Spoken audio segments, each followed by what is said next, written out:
Welcome to Resist the Empire, a libertarian view of the Star Wars universe.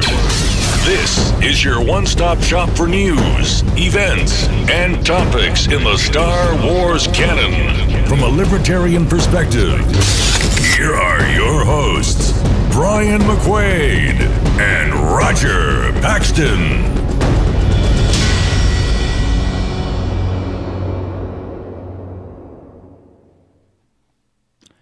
Welcome to Resist the Empire. My name is Brian McQuaid. And I'm Roger Paxton. How's it going, Roger?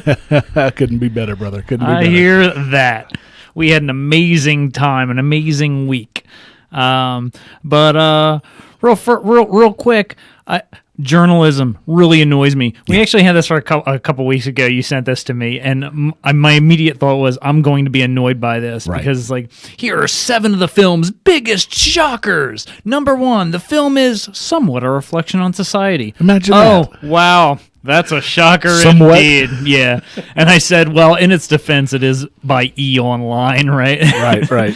But anyway, there was one thing to note from there. They said that Luke was almost the blind prophet type. So they clearly... Minus the blind. Yeah, yeah. Yeah, so that he was going to be that blind prophet, and then they decided to nix that idea. So that they clearly must have taken that and used it for Chirrut Imwe. Oh, yeah. You know, yeah. I'm pretty sure they must have done that. Our Star Wars canon list is done. Yes, my VA worked his butt off on that, and it looks gorgeous.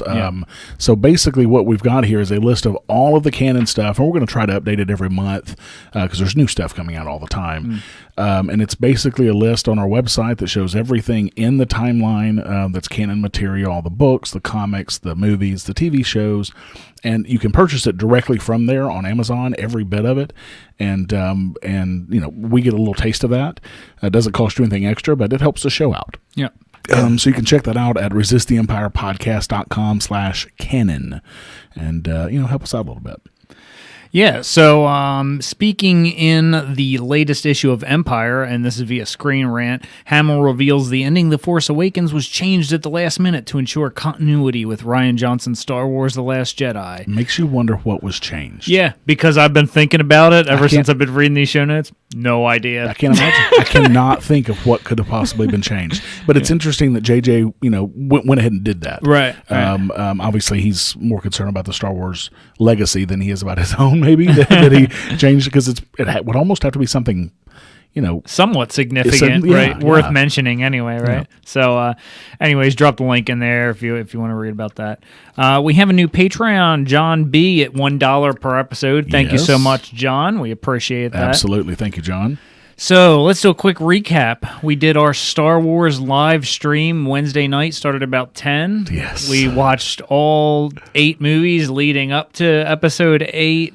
We finished up about 10 of 4, I guess. About 10 to 4. Yeah. We did 1, 2, 3, then Rogue One, then 4, 5, 6, 7, and finished right at 4. Yep, and then which was perfect. I mean, you timed it perfectly. glad everything worked out. Had a chance to get a shower, wake up a little bit more. We're kind of tired, and then just in time to get there and see the movie. Yeah, I was so afraid that I was going to fall asleep during the movie, sitting in those lean back, comfortable chairs. Nice and comfy. But once that movie started, there was no way it was happening. I don't know about anyone else's theaters, but I spoke to 1, 2, 3 other people who saw the movie as well when I went into work on Friday, and all of them said that their theaters were all great. Like, everyone was like pumped up, like cheering and all that stuff. Yeah, there was lots of noise in our theater. That was great. It was really fun. It was really fun. But the streaming event was super successful.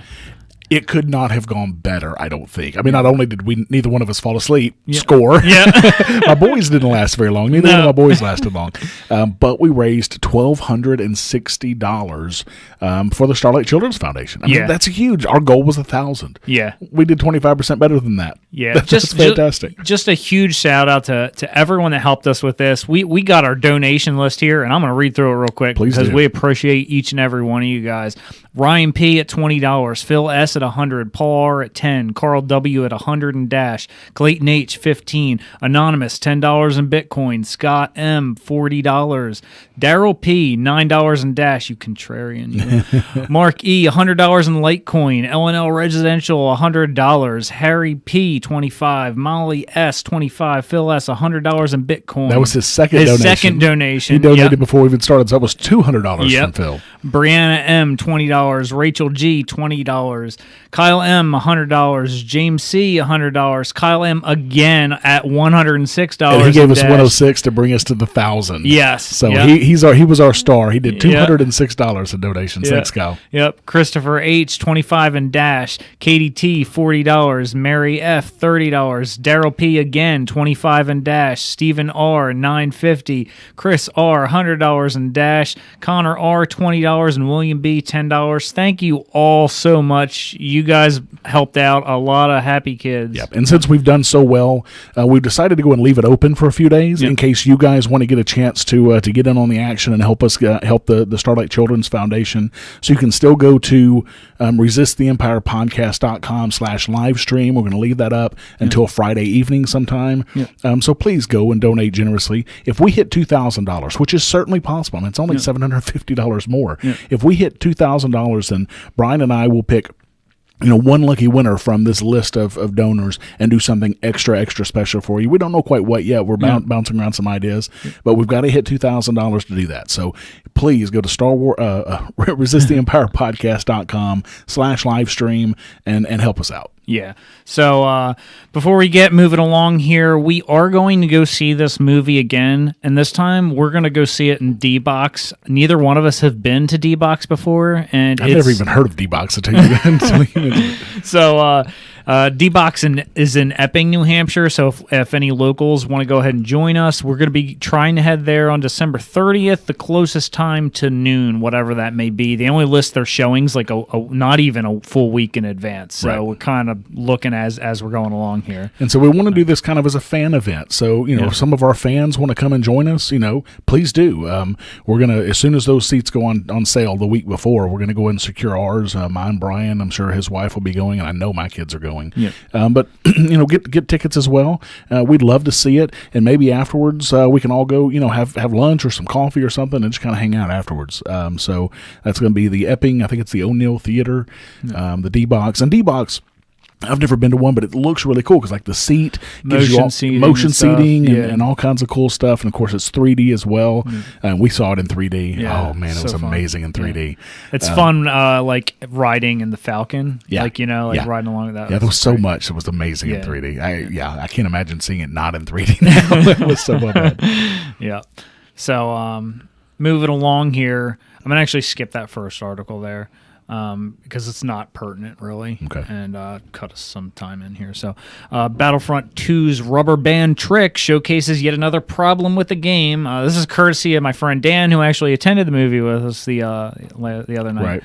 So this is from Forbes.com. Critiquing Battlefront 2 feels a bit like beating a dead tauntaun at this point, but there's a new farming method that showcases a pretty core problem with the game, regardless of whether or not the game currently contains microtransactions. One odd thing that many fans have pointed out is that no matter how well you do in a Battlefront 2 match, you earn roughly the same amount of credits as anyone else. Angry Joe recently reviewed the game on YouTube and showed that his friend, who was the #1 player in a match with 50 kills, earned only 20 more total credits than Joe, the last place player in the same match with 10 kills. That's ridiculous. A difference from about 330 to 350 credits.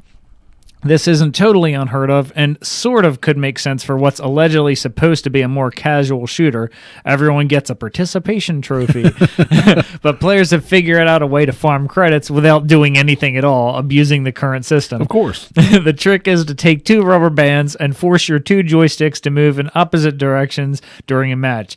This will make your character spin wildly around in circles, accomplishing nothing but netting the other confused team easy kills, but it will allow you to be to not be booted from the match for inactivity and yet get almost the same amount of credits as anyone else who was actually playing because of the way the system is designed. If you leave an opening, they're going to take advantage of it every time. So players are doing this to go idle and farm for loot boxes to net them star cards. It takes a good long while to earn enough credits for crates and even longer to get the randomized items out of those crates that you actually want. So players are using this as a way to slowly coast to top tier upgrades without having to slog through the game with more lackluster star cards.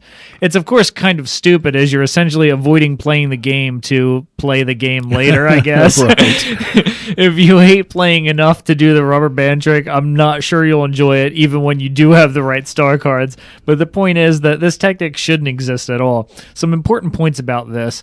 There should be a way to detect players that are spinning in circles, not even firing their weapons, and kick them. Plenty of games have those kind of systems that detect that, so surely EA could do it as well. Yeah, there should be a system in place where the rewards between first and last place are more than a 6 to 7% difference in credits earned. Now that's insane. Yeah.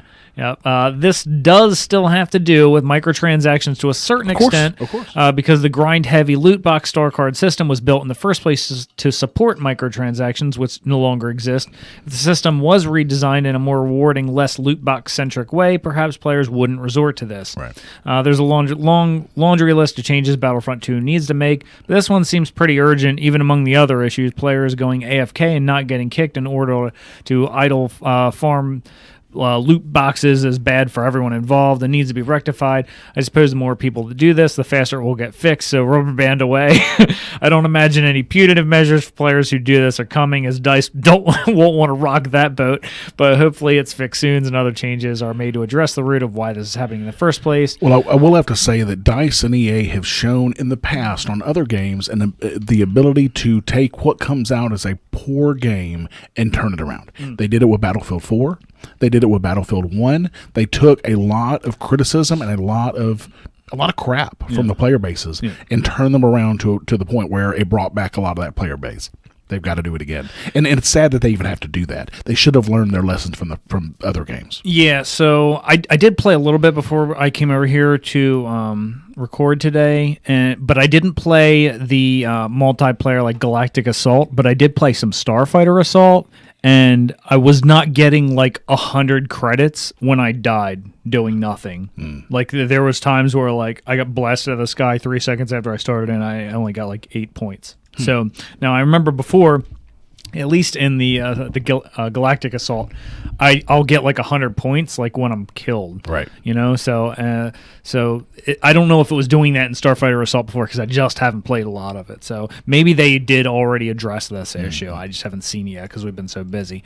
Speaking of Star Wars Battlefront 2, they have Star Wars Battlefront 2's free. The Last Jedi DLC gets a release date, and of course this is already out now because this was for our episode that we were supposed to do like 2 weeks ago. And I've already completed the campaign missions on it, and it was really, really well done and unexpected. The ending was it was very unexpected to me. Yeah. So I just finished that up today as well. I'd almost gotten to the end and just finished that up today.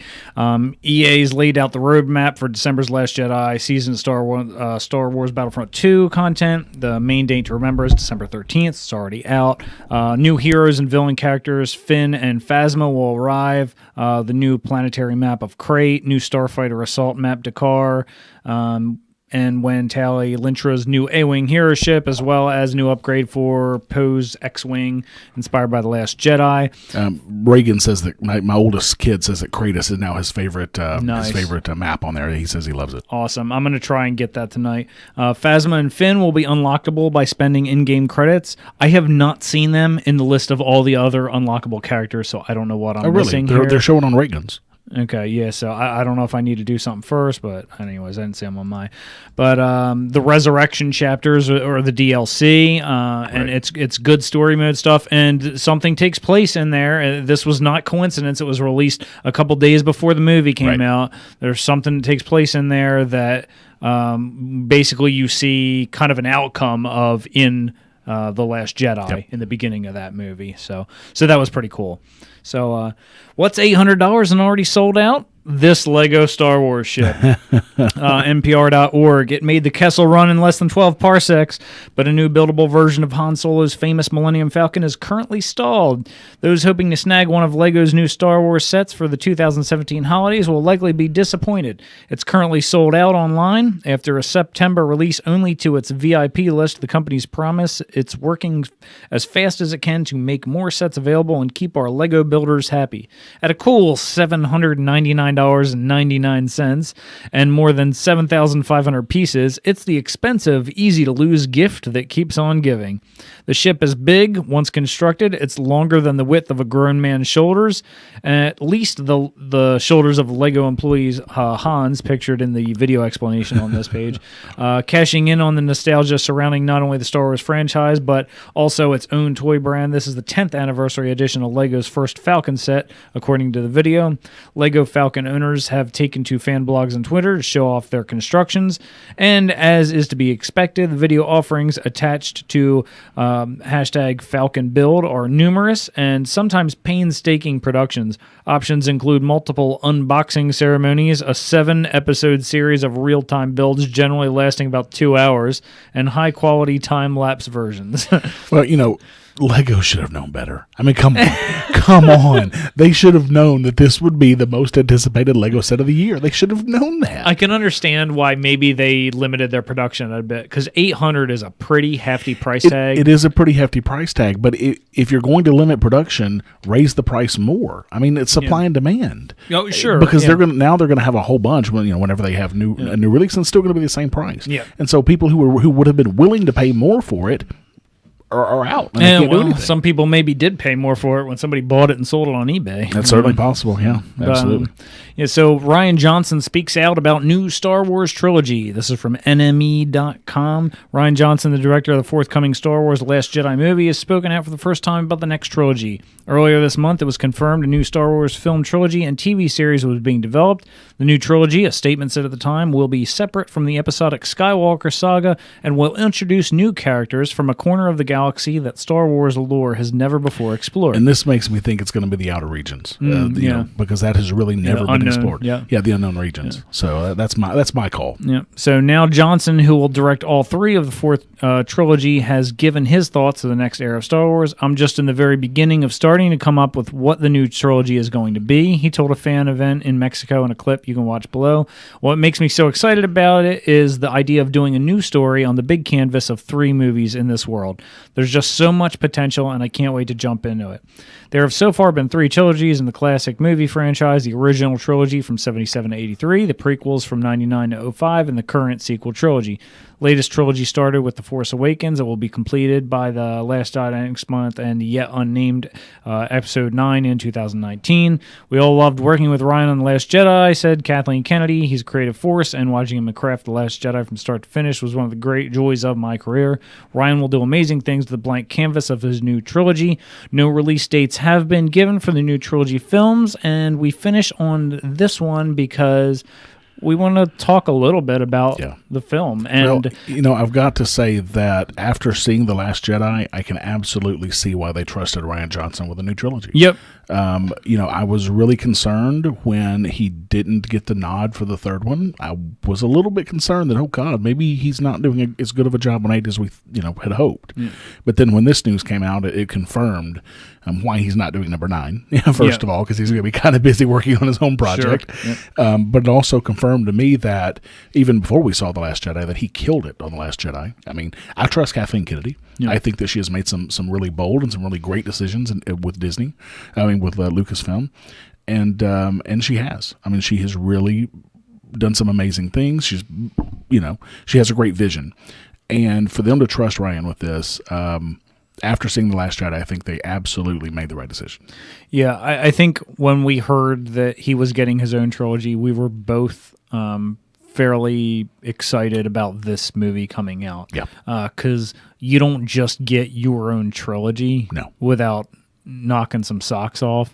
And we discussed, and I'm still holding off my reservations, but you were already on this is the best Star Wars movie ever. Well, and it's funny because I don't think I've heard anybody else say that in all the reviews that I've seen, which, matter of fact, Scott Horton, the antiwar.com guy, basically says that Star Wars 7 and 8 should not even exist. I don't see how anybody can say that. I think that you're out of your mind if you say that. Was 7 one of the best Star Wars movies ever? No, but it was a great Star Wars movie. Yeah. 8, as far as I'm concerned, I said this in our non-spoiler review after we walked out of the movie, that, and of course with the caveat that I've only seen it once. Yeah. But with all of the beats that it hit, all of the emotions, all of the up and down, the roller coaster, I think that it might very well be the very best Star Wars movie that's ever been made. Yeah, I can see anybody making that argument. I was speaking with a good friend of mine, and I was saying, I'm a little. It was so good, I'm almost concerned about Episode 9 and the trilogy as a whole not being the strongest trilogy because it's. Abrams is going to have his work cut out for him so hard in 9 to even come close to what we just saw. He has some huge shoes to fill. Yeah. No question about it. And it's there is a huge possibility of him dropping the ball. Yeah. There really is. J.J. Abrams has done some great things with the Star Trek series. He did, very well with The Force Awakens. But as good as 8 was, I think that there's a strong possibility he could come in and it could just drop the ball. Yeah. It really concerns me. I hope I'm wrong. I'm assuming that Rian Johnson is probably going to collaborate some with him on 9. I hope so. Yeah. But Rian Johnson's going to be pretty darn busy. Yeah. So, I don't know. Yeah, so, and that same friend told me, hey, Force Awakens, it's a setup film. This is the middle film in the trilogy. This is generally where the most action takes place. This is generally where you get all your plot twists. And those are absolutely true statements with this one. Yep. And there are all kinds of surprises, all kinds of plot twists, a lot of bait and switch in this thing. You think one thing's going to happen, and then something else happens. 2 major ones of those. One with Leia, one with Luke. 2 huge. Yeah. You think it's going one way and then it goes another way. Yeah. And 3 actually. One was Snoke. and another one with Finn. That right. So there's a lot of them, and I just really, really amazing. So there's only so much I guess we can really say. I want to just kind of talk about some of the highlights from an acting perspective. I thought that Benicio del Toro did a great job as DJ. Yep. DJ was not what I expected. Same. He kind of was. In a perspective of, we knew he was going to be a slicer. We knew that he was kind of dirty and dingy. Yeah. I thought that that they were going to meet him in jail. I said that on the show a few weeks ago. And I was right about that. But the transition, his character was so well done. Benicio del Toro just nailed it. Yeah, his mannerisms are not what I expected, but it only took me 2 seconds because it's Benicio del Toro, and he can do this awesome kind of stuff. He does. That I was like, well, this is him. It's not what I expected, but it's great. Did you catch what DJ stands for? I think we can. I don't know. We probably don't want to reveal that. Yeah. Okay. Let's see. Laura Dern. She did a good job. My only issue with Laura Dern is that I don't think. She said in an interview that she did after the world premiere that she never read the book Leia, Princess of Alderaan. And I think that it's very possible that her character suffered because she didn't read it. Because I don't think she played Emmeline Holdo the way that we hear and read Emmeline Holdo in the book. So my friend Ben makes a very good point. I brought this up to him. Now, I haven't read this book, but I had mentioned to him, Roger kind of told me this, and, that was kind of really the only thing he was like, well. And my buddy Ben was like, hey, they get their points from the book from the people that are doing the movie. So this character, there was probably very little on to go on, and that wasn't Johnson's vision for this character, and it's just what the book it's what the writer made up for the character because that wasn't really available to them. That's certainly possible, but it still has the issue. Either way, there's a disconnect somewhere. Yeah. With that character. Now that's for sure. Disney wants to make this, and I describe it kind of as the sphere or the circle of kind of all this interconnectivity. Right. Everything overlaps with video games, novels, and comic books now and stuff like that. And while the holocron is great for all your factual evidence, can this person be here at this time and this date, with what's going on in the universe. While that's all great, I think there needs to be some more attention on when we're going to write a character, mannerisms, Right. what emotional things, Yep. these a little more away from just like cold solid facts and kind of like, what is this person like? Who is this person? Right. Why is And this person like this? Make it mesh across these different forms a little bit better. And that's one thing that the book really did. It really went into why Emmeline Haldo is who she is and why she's quirky and why she's different. It really goes into that really well. Yeah. And then you get to this movie and you're expecting that, and it's like, she's just playing it straight, and it's certainly possible that's not Laura Dern's fault. It's, whatever, but it is still a disconnect, and I was a little bit disappointed in that. But having said that, Laura Dern did a great job. Yeah, I'm not saying she didn't do a great job. Right, She right. did. It just wasn't what you're expecting Right. if you read the book about that character. Right, I was very, very pleased with what Laura Dern did. I just wish we had seen that kind of quirkiness in the character. Yep. And we didn't see it at all. She was very much straight laced.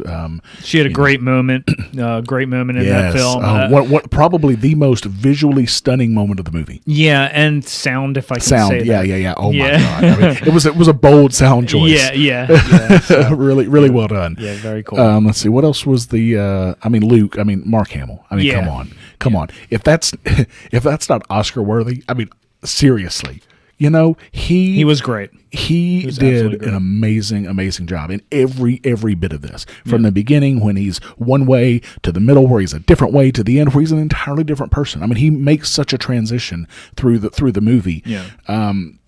So well done. Yep. Ray, Daisy Ridley did a great job. And Rey and Kylo's interactions with each other were just great in this movie. Yes. Again, you expect things to go one way and they don't. Yep. Kind of. That was well done. Adam Driver, dude. Wow. Yep. I have to say that I am more and more impressed with him every time I see him. Yeah. That was just, some of his stuff was amazing. Snoke looked incredible. Yeah. They could not have done better with Snoke. Yeah. His whole throne room and the Praetorian Guards and that whole scene, that was just so incredible. Oh yeah, and so like here's a non-spoilery spoiler. The Praetorian Guards, these guys can fight. Yes. So it's pretty fun because we equate these guys to the Imperial the Cardinal Guards, Right. for The the Imperial, the Imperial Guards, yeah. from the original trilogy, and those guys Yoda showed, they look like clowns basically. In episode 3, just 2 seconds. Of course, Yoda was pretty darn powerful, but even still. Right. Now, I do have a question on one thing, but I'll get to that when we do our spoiler reviews because something popped into my mind. These guys, the Praetorian Guards went against multiple Force users and held their own. Yeah, that was pretty. I was really impressed by that. Yeah, and that kind of begs the question of were they Force users as well? Well, because that was kind of my question. Well, you remember in the weeks ago, I said something about some people fighting the Knights of Ren. Yeah. It makes me wonder if maybe the Praetorian Guard are the former Knights of Ren. Yeah, it's possible. When I saw the fighting, yeah. that was one of my first thoughts. Yeah.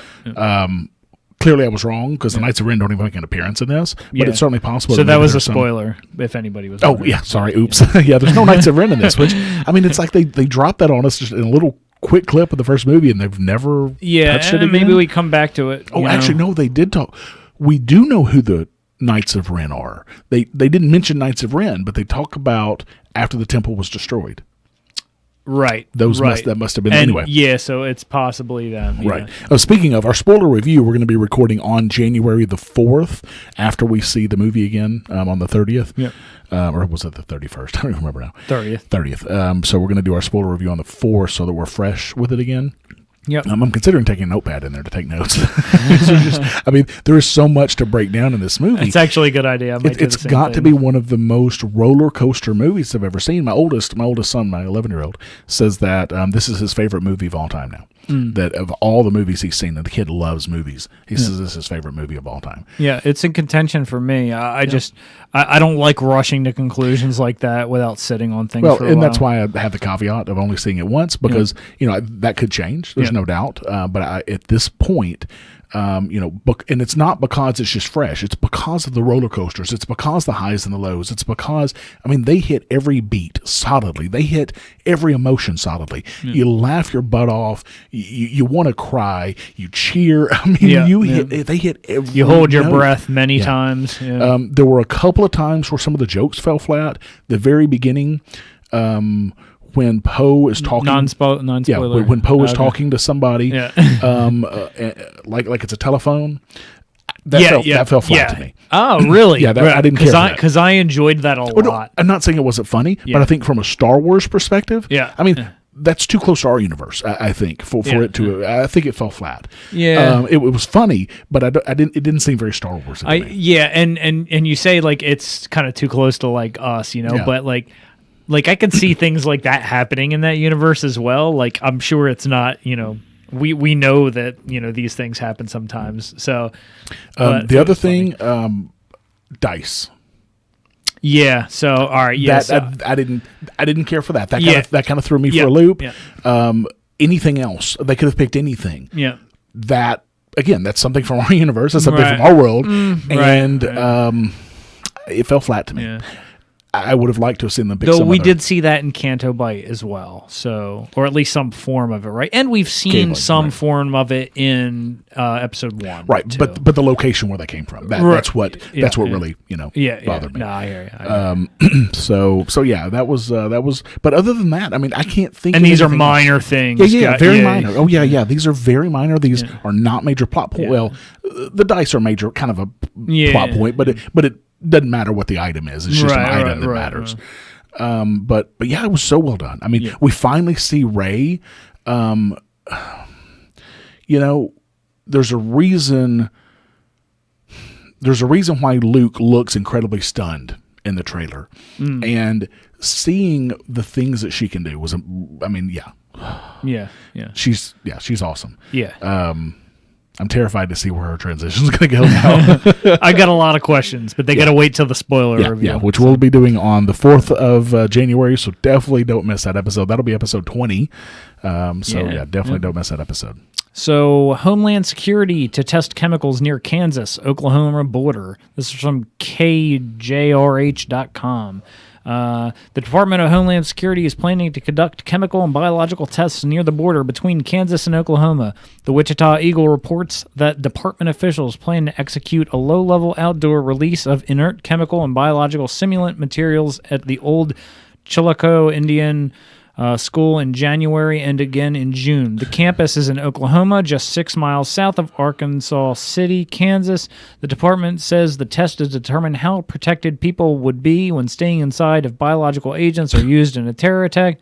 Republican U.S. Representative Ron Estes of Kansas said Thursday he has numerous questions about the test. He says federal agencies need to be 100% certain this test is safe for the residents of South Central Kansas. So, I'm sorry, I don't trust the government even if they say they're 100% certain. Yeah, so I got questions too. Like, how can you even be sure of the results of any kind of study without something that affects people in some way? Right. I don't see how they get their answers without literally affecting people. Right.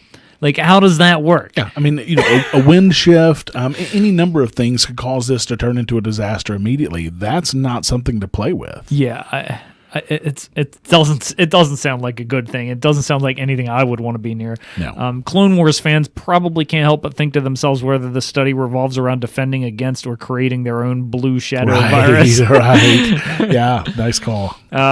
Memorial services to be held for Border Patrol agent whose death remains a mystery. This is from ABC News. I heard about this one. Yeah. So memorial services are set, and the funeral information the funeral has already been held for this guy's a couple weeks ago.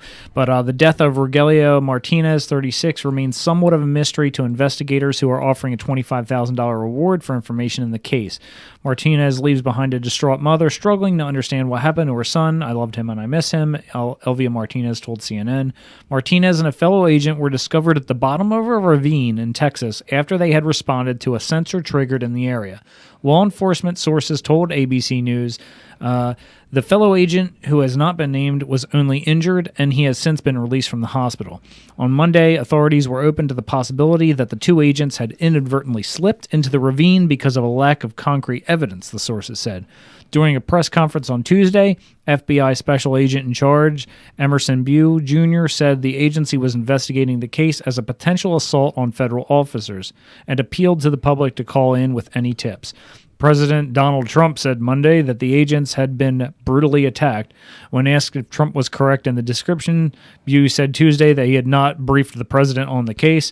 Texas Governor Greg Abbott also referred to the injuries the agents sustained as an attack. It just sounds like those guys are just talking. They don't really actually know what happened. And Donald Trump running off at the mouth without having any knowledge. Imagine that. Yeah, so I tried to look this case up a good bit around before we started today just to see if there was any updates, and they really can't find out. They literally don't know if these guys fell or were attacked, which seems a bit strange to me because somebody's been injured and released. So, it almost makes me wonder if they kind of do know what's going on and they're not releasing information because either they have either suspects, they know what they're looking for, or maybe it'll make them look bad. Right. It could be any of those things. Yep.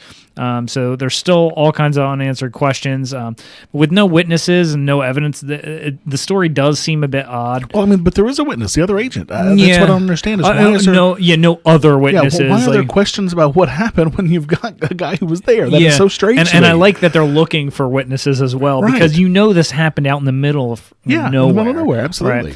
Right. So anyways, I wonder what would happen if we didn't worry about the borders. I think we'd actually end up becoming more of a free society. No question. In our United States, we're designed in such a way that we can operate successfully with each other, but we don't have border patrols at each state crossing, and yet we all independently govern ourselves, the states. So also kudos to Trump for tweeting more BS about things he doesn't know about. Right.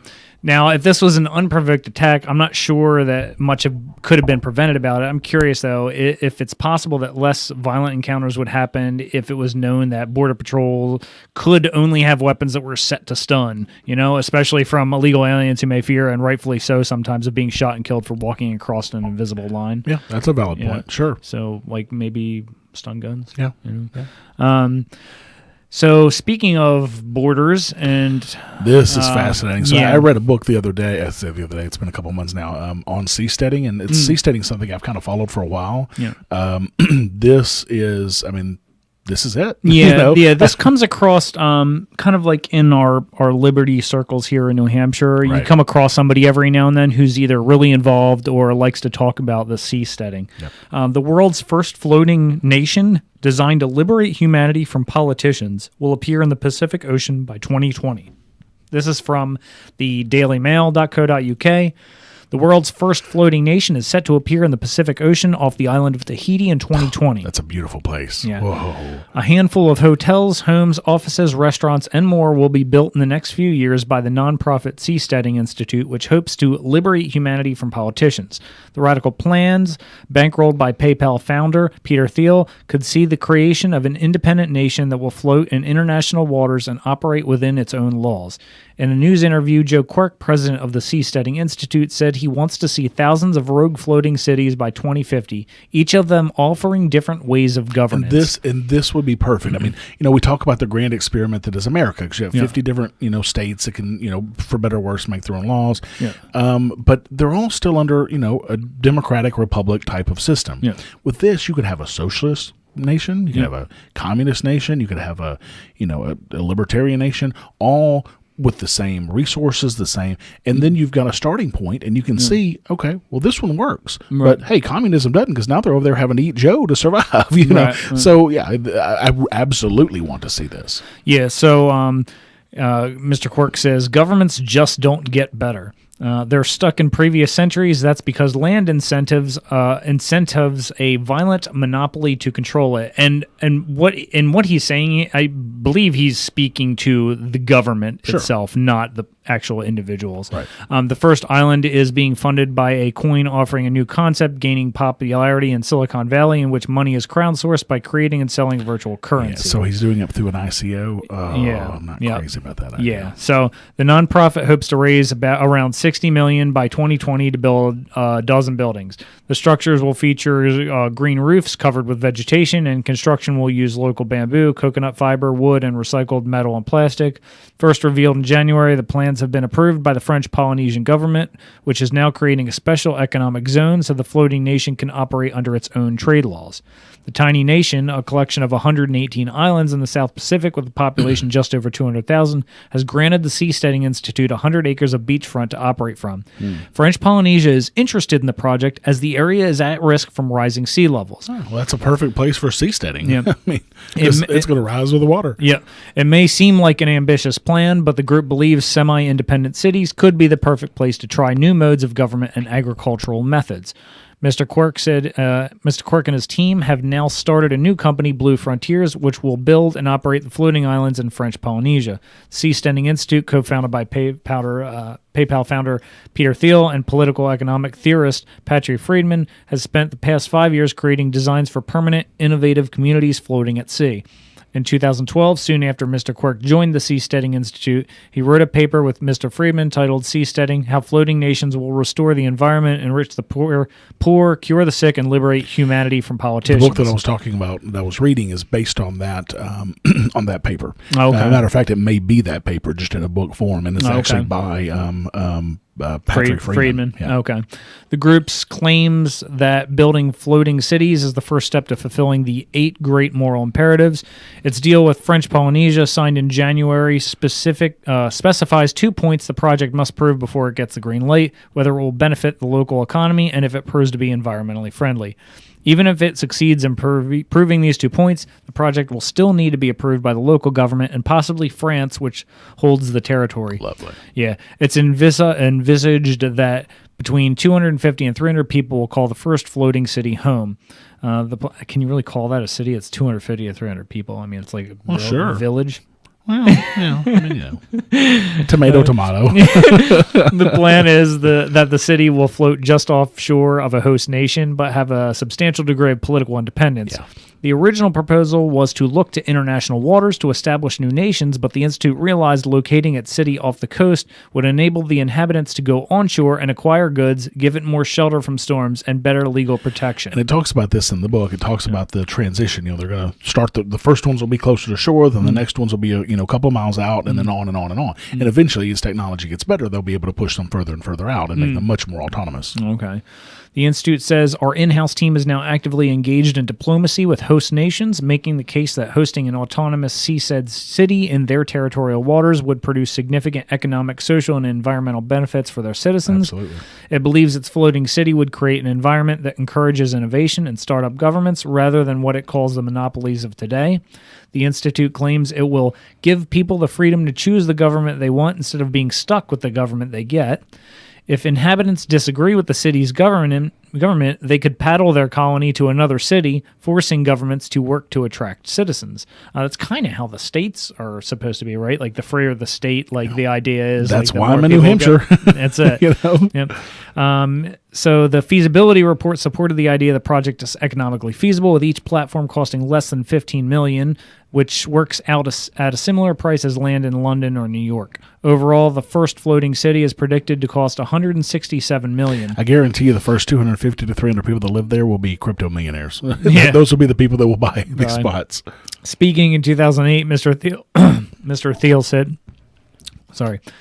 decades from now, those looking back at the start of the century will understand that seasteading was an obvious step towards encouraging the development of more efficient, practical public sector models around the world. Yep. We're at a fascinating juncture. The nature of government is about to change at a very fundamental level. And it absolutely should. I mean, basically, the way their ideas behind these things is to really not have a government. You have a governing document that essentially the people who own the product, own the place comes up with, and if you like it, great. You can moor your ship to it or whatever. If you don't, then you go on to another one. Yeah, and you can change it any time. Right now, if you try to expatriate from the United States, you still owe taxes for 10 years or something. It's the only country in the world that does that. If I want to leave the U.S. and I want to become a citizen of whatever, I'm just going to throw Japan. Let's just say Japan. I still owe the U.S. government taxes for 10 years after I am no longer a U.S. citizen. Yeah. What in the world? Yeah. I mean, it's things like that we've got to get away from. Yeah. The idea is amazing, but like I personally can't help but wonder if the plan stays together or if it gets co-opted by some other idea or some other lead thoughts. I see a lot of potential for the cities to work and function properly, but the stated goal to kind of fall aside, depending on what nations they use and like what deals are made. These kind of things. Well, we that's also kind heard of about my concern. Yeah, we also heard about Roger Ver, who wants to buy some land from a country and do kind of the same thing, but on land. Right. Which that's another great idea. But the problem with both of these is, governments don't really stand by their deals very easily. Yeah. They're over and over again. We've seen them, rip up. Look at the Native Americans in America, for crying out loud. Yeah. How many deals we made with them and just ripped them up and Sure. took all their land. And come on. Yeah. No, You can't trust a government. Yeah. So this could be a precursor to what it could be like living from planet to planet in the Star Wars universe. Sure, so, yeah. If you think about the Star Wars universe, we see all kinds of different governments, from monarchies to libertarian communities to planets with governing bodies, ones that are hive-minded mentalities, like George R.R. Martin. He writes about hive-minded mentalities in a lot of his books, Right. Like the Geonosians, Right. to simple tribes such as Ewoks. Yeah. So maybe it'll be like that. I really hope so. I like the idea of it. I love the idea. And we'll find out real quick Yeah, what works and what doesn't if these operate as is planned. Yeah. The Seasteading Institute is a great organization. They've put, if you read this book, and I highly recommend anybody who's interested in libertarian theory read this book, because it talks about, there's a lot of libertarianism in this book, but it talks about all the brilliant minds that they've brought into the Seasteading Institute, from everything from healthcare to food production. You name it, they have it, and it's all laid out in this book spectacularly. They have thought through just about everything they possibly could to make this happen.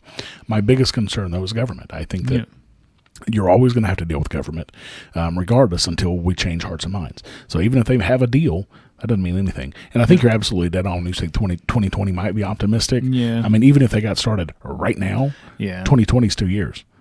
I think that's a... I find that hard to believe. Right. I think that's a bit of a pipe dream, but love to see it, though. Yeah, absolutely. Local attorney says he was targeted by police and arrested. This is from 5newsonline.com. There's actually a second article as well here with an update on it. A Pontau attorney is telling his side of the story after he said he was targeted by Panama police and wrongfully arrested for several charges.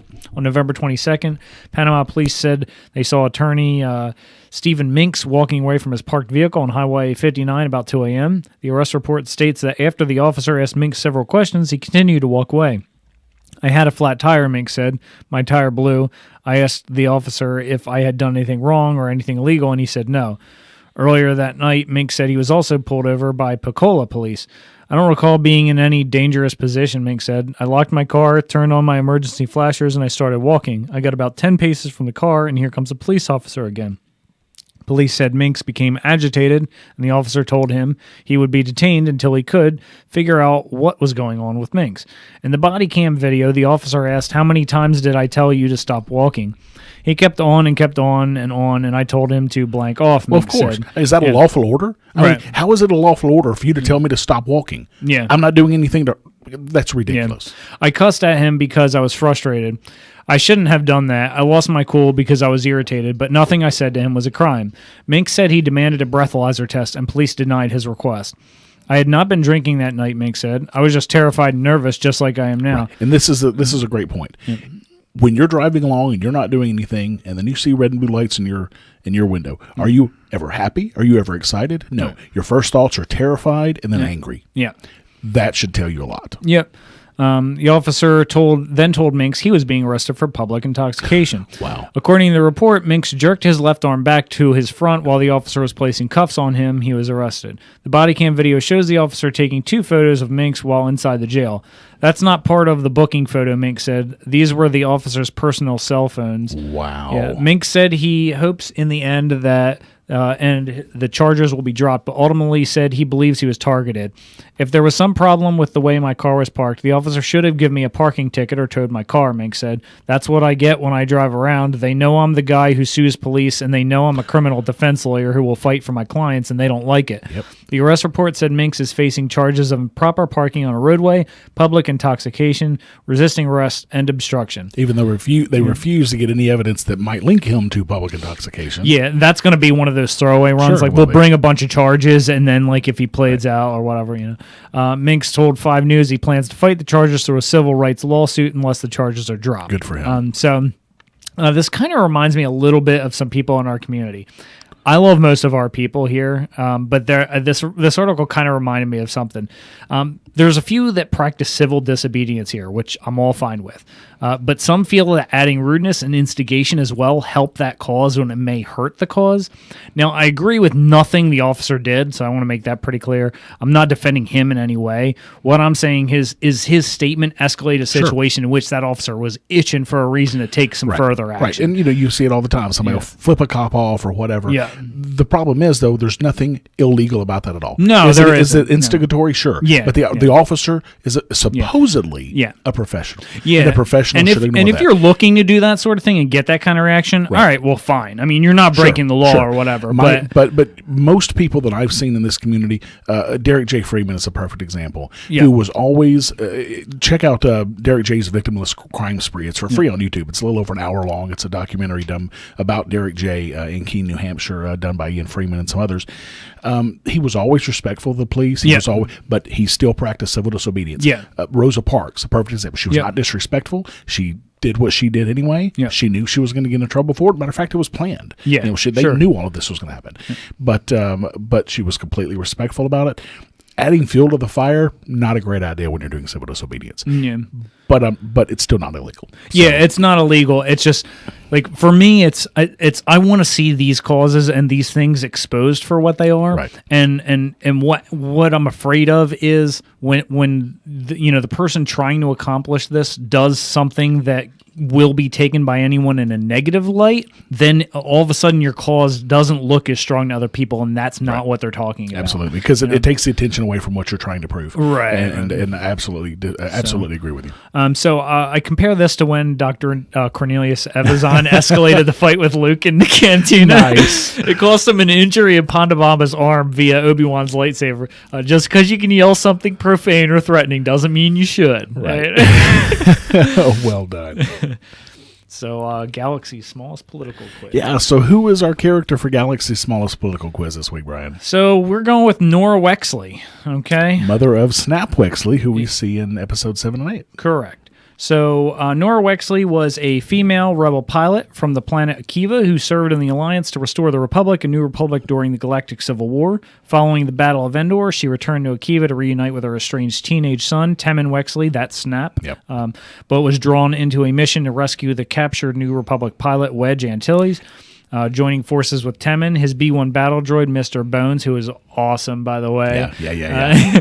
The bounty hunter, Jas Emery, and the former Imperial loyalty officer, Sinjar Rathvelis, one of my favorite characters. Nora and her makeshift rebel band sparked an uprising against the Empire on Akiva, disrupted the Imperial Future Council, and helped rescue Wedge. My only issue with this is it says his B-1 battle droid. He was barely a B-1 battle droid. I mean, he made his skeleton may have been B-1 battle droid, but Snap made so many programming changes to that droid. He was nothing like them. He wasn't like Roger. Right. No, he was awesome. No, this thing was a death machine. Right.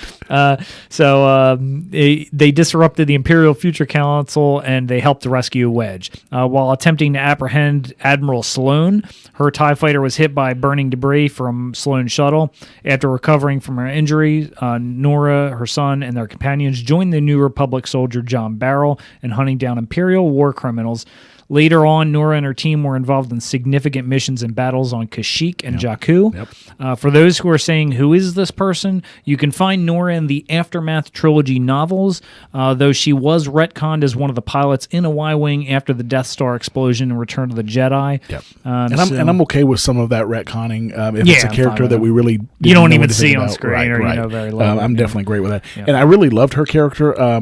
My biggest concern, I guess, of her character in those books was how many times did she did we think that she was dead? I mean, it's like, what? That was so strange. I mean, they did that like several times. It was really weird. Very true. Once I get, was it 3 times? I think I don't remember, but anyway, those books are, a lot of Star Wars fans for some reason didn't care for that trilogy, and I don't get it. I enjoyed that trilogy so much. Yeah, I did too. It was so Star Wars, but obviously it was with all new characters, and maybe that was it because it was people we don't know. I don't know, but to me it felt like almost like a more Rogue One, dirtier type of like Star Wars Rebels animated series. Almost like that. Yeah, I enjoyed it so much. So, don't listen to any haters who say that it wasn't great. Pick it up for yourself and judge for yourself, because I really enjoyed the trilogy. Yeah. So we're going to start with the questions. We always start with the personal questions, personal issues. And the first one is, government should not censor speech, press, media, or the HoloNet. Yeah, so I went agree. Actions on Akiva that allowed them to air New Republic propaganda probably spoke to the clampdown of free speech by the Empire on the planet. So I would go agree.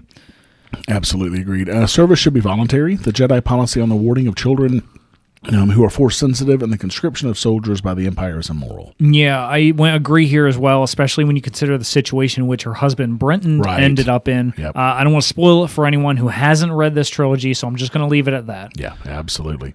There should be no laws regarding possession of weapons for personal use. Agree. I'm pretty sure she even hugs Mr. Bone at one point. Yeah, and he always had some weapons on him. Yeah. Repeal laws prohibiting adult possession and use of drugs. Maybe I'll go maybe, but could lean agree on this depending on what Sinjarath Velis was drinking. Well, I mean, alcohol is a drug. It's true. It's true. But some of that stuff, I don't even know if it qualifies as alcohol. It sounded like it was nasty burrs there. I don't know. There should be no requirement to register as a force sensitive with the Galactic Empire. I went maybe with no contact with any force sensitives that we know of, other than Leia, which, as far as we know, isn't revealed at all during the book to her specifically. Speaking of, not to interrupt your point, but to interrupt your point, Leia using the Force in The Last Jedi. In The Last Jedi. Wow. Yeah, enjoy that. Completely unsurprising, and I think non-spoilerish. I mean, we know that she's Force sensitive. Yeah, well, we've talked about stories anyway leading up to the movie. Wow. But, yeah. Anyway, go ahead. Sorry, I did not mean to interrupt. So let's see, where are we at here? So maybe with no contacts with any force sensitive we know of, other than Leia. So as far as we know, it's not revealed during the book that she knows Leia's force sensitive. The events that happened on Liberation Day on Chandrila, I can see Nora possibly falling into the security over liberty fallacy. Maybe, I don't know. I mean, she went through such a transition in the book. I can see that could possibly be a maybe, depending on what period of the book you're talking about. Well, that's true too. End economic issues now. End imperial alliances with corporations and banking cartels. Corporatism is picking winners and losers in the marketplace. Yeah, I would agree. By and large, I feel most of the fighting rebels, and by that I mean most of the rebellion not involved in anything political or higher up in command, would agree here. Right. It's just like the average human being, the average American, for example, agrees that corporatism is ridiculous. However, our rulers don't really care what we think, do they? Exactly. End government barriers to intergalactic free trade. Agree. With no examples in the books that I can recall involving trade, I'll lean on her son's experience as a trader in parts, etc. Right. He wouldn't want that. Between that, her fighting against an empire who's all for it, I can safely say agree. I might have to say maybe on this one, because if you recall, Timon at the beginning, of course, he was in a lot of trouble because he had been selling parts and another and he was trader. In trouble with like the clan. So some regulations might have kept that from happening. In her mind. However, then he might have been in trouble with the government instead. So what's the difference? Right. Let's see.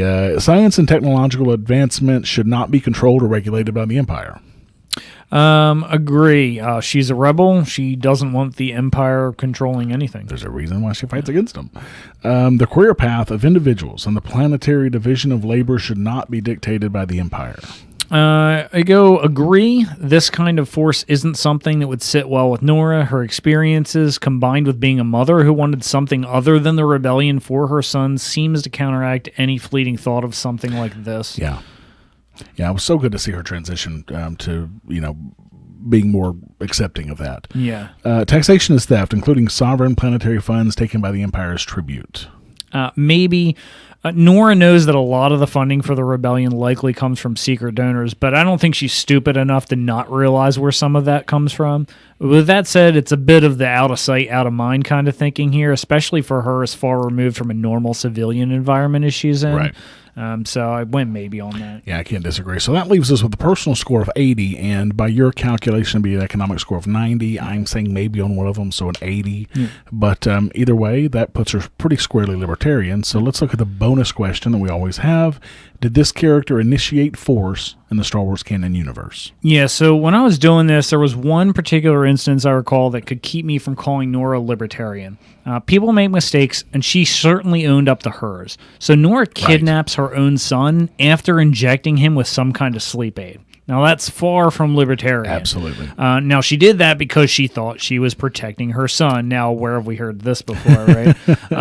I believe there are few people that are beyond redemption. Right. So I think she can be considered libertarian based off of what we know as a totality. I mean, every libertarian has done something that's not libertarian, even your hardcore ones. Sure. I mean, you make a mistake. People make mistakes. That's it. Just That's because true. you make some mistakes does not mean that you're not a libertarian. So I think I yeah, agree with that one. it's a moral philosophy, and you do your best Right. to abide by that. Right. So, yeah, I agree. I mean, I think she's absolutely a libertarian based on what we've seen here, mistakes or not. Yeah. So, Resistance review. We've got Season 4, Episode 7 of Star Wars Rebels. Kindred. This was a great episode. Yes, these were great. And then our next recording will be I think what we'll do is we'll do the mid-season finale, because we'll have Episode one left 9. after this, and then we'll do our spoiler review as well Right. for this section. Now, I'm wondering when Star Wars Rebels starts again. So is that what you're typing over there? Is that what we're looking at? it right is, because now? I'm wondering Yeah. when we'll be able to do episodes, 10. But, oh, well, I can't find it. So. All right. Well, do you want to get us started here? For some reason, I can do that. Had you start us off Yep. this time? Hera comes up to Kanan while he's meditating in this, and he talks to her about how they're always coming back to Lothal. And he knows there's more to it than just Ezra, but he's not sure exactly what. I mean, there's something that keeps calling them to Lothal. Price is talking to Thrawn, and I just love Price. I say love, but it's a bad guy. I mean, she's good. I like her. She's cool. Yeah. About the TIE Defender hyperdrive and how it must be hidden, and Thrawn says that he is sending specialized assistance in the form of Rook. Yeah. Wow, they did a great job with Rook. Yeah. Jeb, Zykel, and Ezra are out to find where they hid the hyperdrive. Ezra says, when in doubt, follow the Lothcat, and which, of course, the Lothcat leads them to it, imagine that. And they uncover it. They see a ship overhead. Rook smells Lasat and makes a beeline straight for him. Yeah, so Zykel informs them that they have company, and Ezra and Jai try to play it off as they are dressed in stormtrooper gear, that they've searched the area and found nothing as Zeb goes to move the hyperdrive. Rook does not fall for it and attacks Ezra. Zykel starts shooting and manages to get Rook off of Ezra, but then he starts going for Zykel, and he can't hit Rook at all. He's way too quick and nimble, and he's about to pounce or land on Zykel, and Ezra uses the Force to throw Rook into a wall. Rook stands up and says, Jedi. Right. This guy's smart and quick right off the bat. Yeah. So then the two jump on a speeder bike to get out of there, and Rook jumps on the other speeder bike to give chase. He tells Price that the Lasat is still close because, he never saw the Lasat, so he had to fight him. Price and a trooper are looking for Zeb as he's clinging near the top of one of the rocky peaks in the area, watching him. He's holding the hyperdrive in one hand. Of course, he's pretty strong. As they all look in the area, Zeb drops down behind them, and he takes out the transport driver and then proceeds to steal Price's transport to make his way back to the Rebel base. That was pretty cool. Yeah, it's funny. We get a pretty good speeder bike chase here with Ezra and Jai on a bike. Rook's on a bike, and two other troopers are on bikes.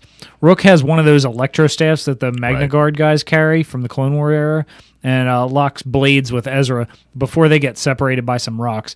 Rook shoots a tracker, anticipating that they may get away. Ezra and Jai go into some heavy rock formation areas to try and lose them. Ezra uses a detonator to take out some rock and crush one of the troopers. The other trooper pulls up so as not to crash, and Rook, who's behind him, pulls up on the bike to go up really high on that rock that's fallen, and then he's in the air. Ezra shoots his bike apart, and he's left clinging onto one of the outcrops as Ezra gives him a little wave goodbye. Right. So back at the camp, Harris tells Sabine that the others should be back any time. Sabine says that as soon as she gets it, she can drop the hyperdrive into the ship that they have, so they can get out of there. Kanan shows up and says there's no guarantee it's going to work because the ship's pretty old. Kanan asks when is she going to be done with rebellion. She says that she guesses when the Empire is done and people are free to live their lives. So she's in it to win it. Yeah. Kanan then asks what she plans on doing after that. She says she doesn't know, that she never really thought about it because, when you're in a situation like that, when you're in a war like that, it's kind of hard to think past it because you don't know if you're going to make it. So I can see that. And Kanan says that she never thought about us. So she said that he knows how she feels and they're about to kiss when Ryder says they have incoming. Second time that their kiss was interrupted. The transport pulls up with dramatic music and Zeb pops out only to be shot at by Ryder. Zeb says he forgot to mention he stole the transport. Right. Ezra and Jaikel get back to the base and tell Kanan about their encounter. Rook radios Governor Price and tells them the coordinates. Interestingly, Rook in the next scene says that he could have handled it himself, which begs the question why he said anything to her at all. I guess that's just my mind thinking. Price says that Ezra already escaped him once, and he responds that they can now escape to anywhere they want since they have the hyperdrive that she was supposed to have found. She says that even if they get airborne, they'll never get out of the system. Right. And so Jaikel escapes on a speeder with some crates, etc., and presumably he's going back into hiding on the planet. Kanan goes to talk to Hera about earlier, and she then kisses him. Sabine immediately gets the attention of the others so they can look.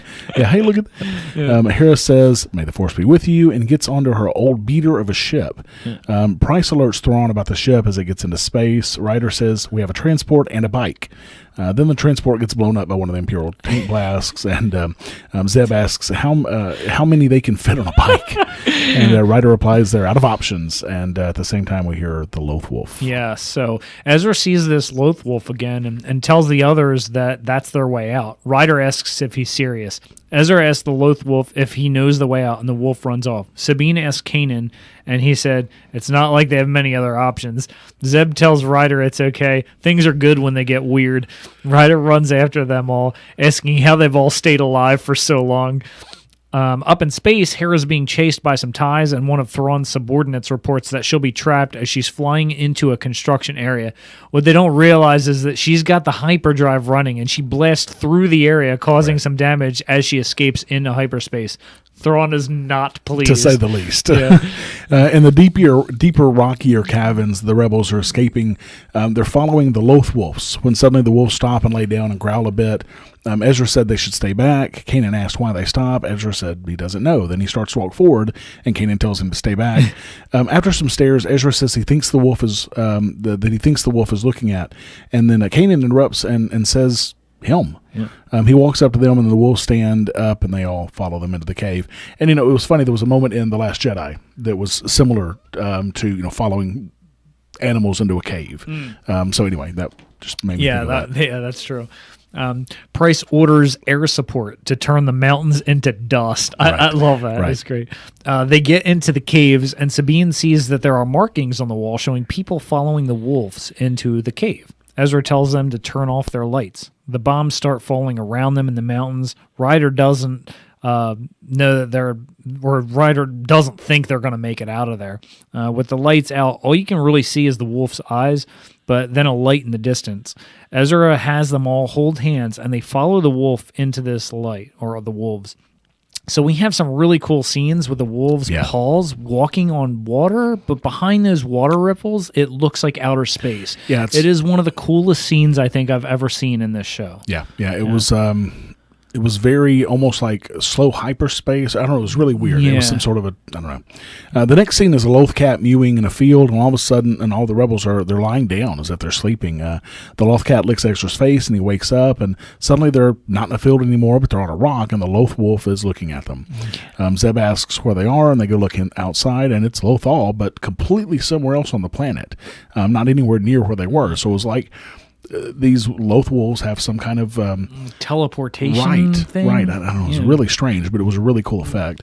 Sabine says that they're going to find this hard to believe, but they're on the complete other side of the planet. Did they walk through the planet's core? Did they transport through? I don't know. Zeb asked Ezra how he knew they could do that. He said, I didn't. Yeah, that was really interesting scenes, right? It was, because yeah. we have the Pauls on the water space thing, right? And then they're in the field, Right. and the little cat is like licking him, right? I think and the then field- they're on a rock. All Yeah, I of a think the sudden. field might have been like a his dream. Yeah, I think right. that Ezra probably just had that. It was dreaming that in his head somehow. Yeah, so crazy. So Ezra follows the wolf back inside, and Kanan asks him to look around and tell him what he sees. Ezra says the plays remind him of the Jedi temple on Lothal, and that the walls are telling a story. Right. Yeah. There are people coming down from the sky. He thinks they may be Jedi. Kanan says there is a message for them, and Ezra asks if that's because they're Jedi. The Loth Wolf says doom Yeah, again. right. Yeah. And again, in the transcript at the bottom, it was D-U-M-E, not Yep. D-O-O-M. Yep. Ezra asks what that means, that the Loth Wolf said that to him before. Kanan reveals that was his birth name. This is the first time we've had this reveal Right. essentially to Ezra. Yeah, I mean, we all knew it because we've read the book. right. But yeah, this is the first time you see it here. So Ezra asks what that means, that the Loth Wolf said that to him before. That's his birth name. Ezra asks how the wolf knows that. He says that the wolf has a very deep connection to the Force and the energy of the planet. Ezra asks, don't all living things? Right. Not quite the same. Yeah. Kanan says, of course, this is different, much more focused. Ezra says that they're part of it. Kanan says he gets a feeling the TIE Defender isn't the worst thing the Empire is doing there. He says there's something more sinister. The wolf says doom again and backs away until it disappears. Ezra says, so all of the paths are coming together. And Kanan replies, yeah, and he's just not sure he'll like where they lead. So Ezra says, do we ever? And, look at the things they've been through. Absolutely. Yeah. He replies, no and yes. Ezra asks if he wonders if Hera made it. He replies that he knows she did. The last scene is Hera handing off the data recorder to Mon Mothma. Yep. So next episode, episode 8, Crawler Commandeers. This one kind of took I don't know. It's just not the episode I guess I was expecting after that one, but it was interesting. The crew have found an old transmitter, but Sabine can't overcome the jamming signal so they can contact Hera. Ryder questions if she made it, and Kanan says she made it and will convince the rebellion to put together an attack and that they'll help. Sabine found a transmission coming from somewhere close by, so they decided to go take a look. Yeah, and they get to this area where the signal's coming from, and they find an ore crawler.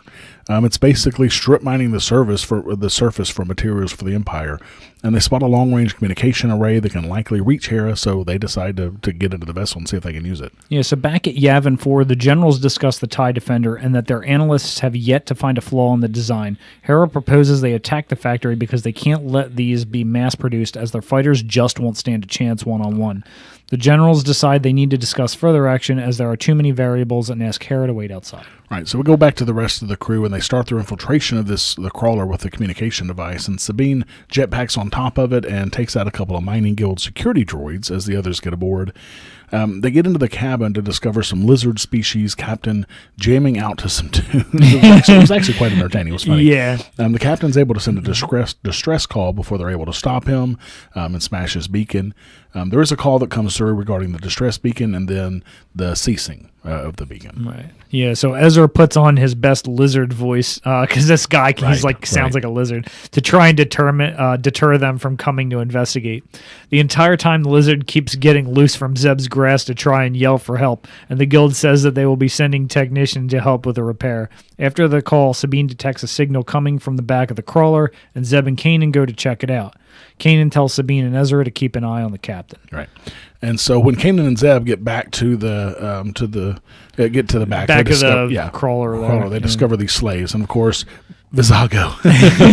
Vizago is one of them. There he is. Yep. And he talks about how he was telling the others how he knew his friends would come for him after helping them against the Empire, and Kanan totally plays it off like they were there to help him. Of course, Vizago says he was telling the slaves that he knew the foreman would be no match for them, and Kanan says, foreman? Yeah. Then the foreman pops out with one of those electro whips and actually subdues Kanan after pulling away his saber. But Zeb threatens him off with his rifle. Meantime, the captain comes to, and Ezra plops him into some closet to shut him up. Sabine asks if he should check on the others, and he said that he's sure they're fine. Right. And then it cuts back to a great fight between the foreman, a much bigger lizard dude, and Zeb going toe-to-toe. They end up hanging from a bridge where the foreman busts out his electro whip again, and Zeb ends up pulling the foreman towards him, and the foreman smacks into a beam, and then he's hanging from the whip. Which is around the arm of Zeb. Right. Yeah. He's pulling them both down, but the foreman he can't hold on. he falls. Zeb is still slipping, though, and almost falls, but, of course, Kanan saves him. Yeah. So back at the Rebel base, Mon Mothma comes out to tell Hera they still haven't made a decision. The TIE Defender isn't the only problem. There's something else going on involving Protocol 13. Right. Hera asks what that is, and Mon Mothma tells her that it's an order that has all Imperials leave an occupied planet. Hera says that's even more of a reason to go into Lothal and attack. She then goes into the room and gives one of those no fear, lots of hope, we can do this together kind of speeches. Mothma was great at those. I mean, let's be honest. Yeah. Well, that was Hera, right, that did that. Yeah, you're right. Yeah, you're right. Back on the crawler, Vizago discovers, excuse me, after Ezra's reaction to seeing him, that he wasn't the reason they were there after all. Of course, they lied to him. Sabine sees 2 incoming ships, and they're not mining guild ships. It's the Empire. Yeah. They still haven't sent a signal for Hera because they haven't had a chance, and Ezra has an idea that involves Zeb pretending to be a slave master, Vizago pretending to be the captain, and everybody else hiding. Yeah. The Imperials are radioing in about the distress call, and Vizago responds. The captain's still locked in the closet, starts yelling and bagging around as Zeb goes in and knock him out or something behind the closed door before coming back out to pretend to be the foreman. The Imperials board to check things out despite Vizago's attempt to tell them that the noise was him trying to shut his slaves up. So the Imperials board, they look around. Zeb orders the slaves to get back to work, and Vizago brings up the logs for them to look at, and then he tries to get them not to look in the closet after a sound, but they go look anyway. Captain's no longer there, though. It's an empty room. And if Vizago tells them he can give them the full inspection if they like, it'll only take a couple of hours. The trooper in charge says he may have that kind of time, but they don't. He orders them all to move out, and he tells Vizago to get the crawler operational. Yeah. So after they leave... they talk about where the captain went. Sabine goes to transmit, but it's lost power. The captain comes over to the intercom and tells them that they may have duped the Imperial suckers, but they won't get rid of him so easily. He threatens that he will destroy the whole ship if they don't contact the Empire. Sabine says his target will be the main reactor core. Kanan and Zeb get to the door, but it's magnetically sealed and he can't get through. Right, so then everybody convinces Ezra to go into the ventilation shaft, as he doesn't really want to do that anymore. He gets through there and finds the control panel for the reactors. As he approaches the panel, he has a fight with the captain, and Ezra's saber gets knocked out in the fight, and it sits near a metal door with some kind of superheated substance in it. It looks like lava. Yeah. Molten metal or something. And after they get separated, the captain almost falls in that door, but he doesn't. He goes to turn around, he steps and slips on the saber, and that rolls him, and then he does slip into the door. Yeah, the crew sent out their signal and discuss how the planes in the area have been spared from the ore crawler. Vizago says he's thankful for them helping, even though he knows they didn't come for him. Ezra says the slaves are all free, but they could use their help against the Empire.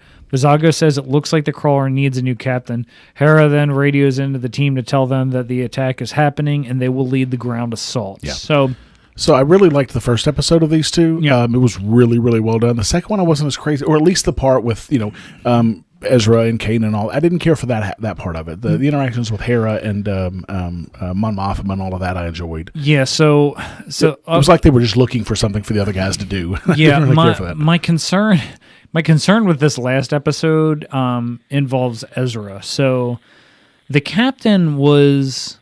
He wasn't like a good guy, right? Right. But like he was a likable character, and I was a little concerned on that part with Ezra because it looked like they focused quite a bit on that spot near the end when that captain died and Ezra, and almost like he kind of made a choice to allow him to die.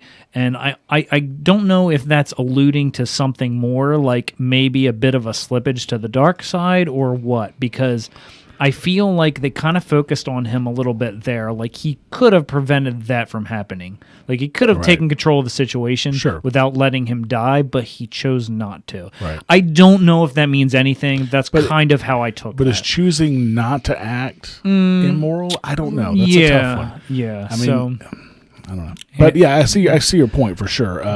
But we do know... It may be nothing. I just noticed. One thing we do know about Ezra, he's not DJ.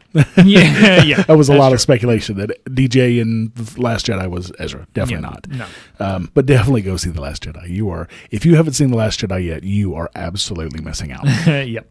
Get it done. Right. And don't forget that if you do want to see it with us, that's December 30th, the episode, the showing that's the closest to noon in the Epping, New Hampshire O'Neill Theater for the 3D D-Box. Yeah. And also, help us out with the show.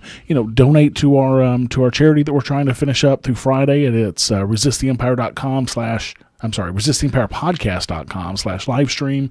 We're at 1260, and we'd love to get to 2,000. So, we take all kinds of cryptos. We take Dash, we take Ether, we take Bitcoin, we take Litecoin, of course, PayPal, whatever. And if you have a crypto that you do want to use that we don't have, Roger will create a wallet. I'll get a wallet and I'll download it. Absolutely. So, so starting on Friday evening, I'm going to start converting all of that crypto over to money, and then I'll be cutting a check for Starlight Children's Foundation. So please get that to us as quickly as possible, and don't forget to support the show. We do this show for free. We're always going to do the show for free. We're never going to charge for it, but it takes a lot of our time. I mean, Brian spends hours every week, coming up with the content for this. All of my setup and getting everything ready, and then editing afterwards takes time. So a little bit of money being thrown our way doesn't hurt. So you can do that at resisttheempirepodcast.com/support. And until next time, may the non-initiation of force be with you.